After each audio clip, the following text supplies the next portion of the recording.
Hey everyone, welcome back. Today we're making banana and blueberry muffins, and today I am here with my mum. Hello everyone. Hi, back again, Milo and Lena. Here to guide you through some home cooking. Today, as Milo said, we are making banana, blueberry and oat muffins. So we've chosen this recipe because it's quite often things that you might have in your cupboard at home that you don't have to go out for. Everyone's making banana bread at the moment because I'm sure quite a lot of us have got a few of these sort of brown speckly bananas in your fruit bowl or in your fridge. Yeah, they're perfect actually for this recipe when they're like this. So yeah, we're going to need a couple of bananas. What else do we need in, Milo? We need some blueberries. Yeah. And we will need some egg mixture. Yeah, this is oil, and then we've got some eggs. So instead of butter, we're using oil and eggs. Some milk. These are some oats. Some sugar.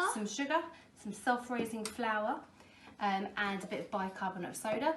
The recipe asks for a different type of sugar, brown sugar, and we didn't have that, so we've just used white sugar. And again, we have got about a third of the sugar that's in the recipe because we want to make sure we don't have too much sugar in it. So the first step is what? What are you starting with, Milo? We're going to start with some bananas. Start with some bananas. So we're going to peel the bananas. Again, great job for children to do. It's fine, you do one and I'll do the other. Peel the bananas, and then we're going to break them into small chunks and pop. Easier one. Yep. Because I peeled that one off. That's cool. And then peel it all off, and then break them up and pop them into a bowl, into small chunks. So 2 bananas, and then Milo, if you want to start mashing them.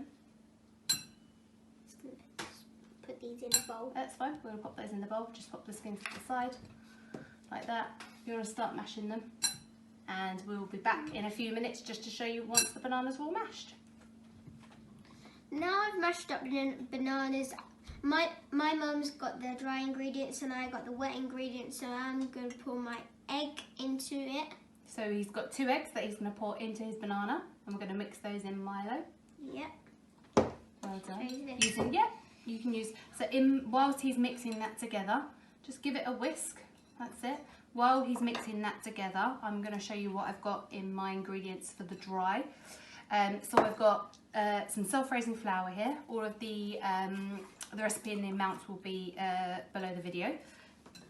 Yeah, so self-raising flour, and then I've got some bicarb here, bicarbonate of soda, about a teaspoon of bicarbonate of soda, which we're going to pop in there as well. And obviously the self-raising flour and the bicarb will mix together, and that will give the muffins a lot of air and a lot of lift, which is nice.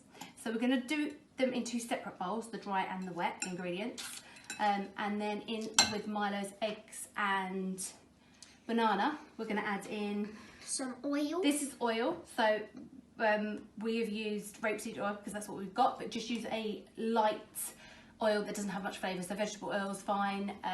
In the recipe it says to use light olive oil, that's fine, but don't use a strong oil. So that's going to go in, and that's our fat instead of our butter. Give that a good mix for me, love. Yeah. And make sure you get right to the bottom.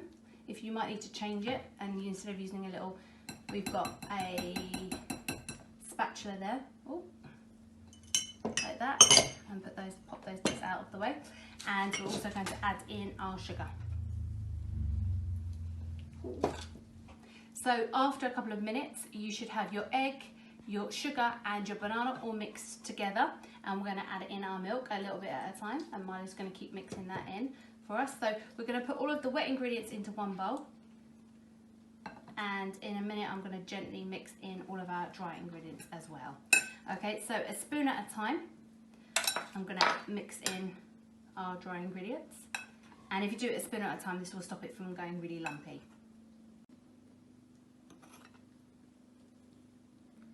Once it's all mixed together, we are going to add the blueberries and oats in. Yep, so I'm going to pop in the blueberries. This is the last thing that you need to do. We're going to gently mix in the blueberries, and gently mix in the oats. Don't put in all of the oats. Leave a small amount of the oats behind so that we can pop those on the top of the muffins just for a bit of decoration. Give it a good mix, love. It's quite a full bowl. We probably should have got a bigger bowl, but that's fine. Just gentle mixing. And then we're going to pop them into some muffin tins. So this is this mixture should give you about 12 muffins. So we're going to pop them into the muffin tins in a minute and bake them, and we'll show you what they look like at the end.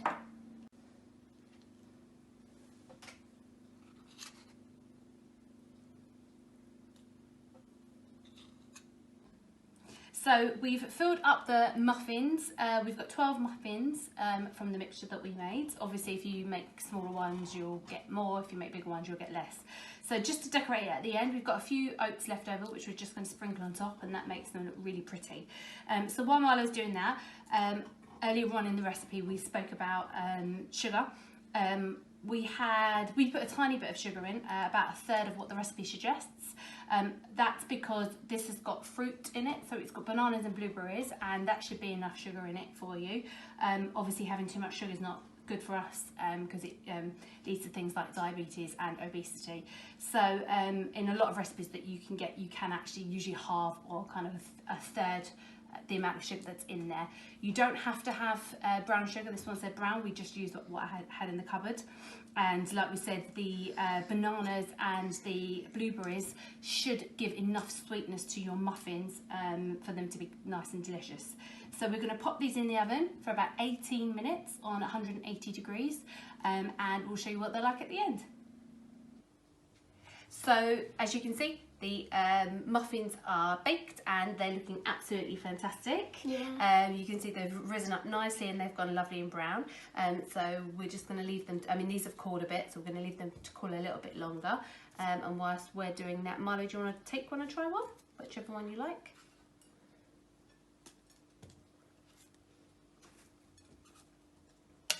Very good. Yep, so hopefully your kids will love making these and you'll love trying them. Join us next time where we are going to be cooking Cornflake chicken and homemade wedges.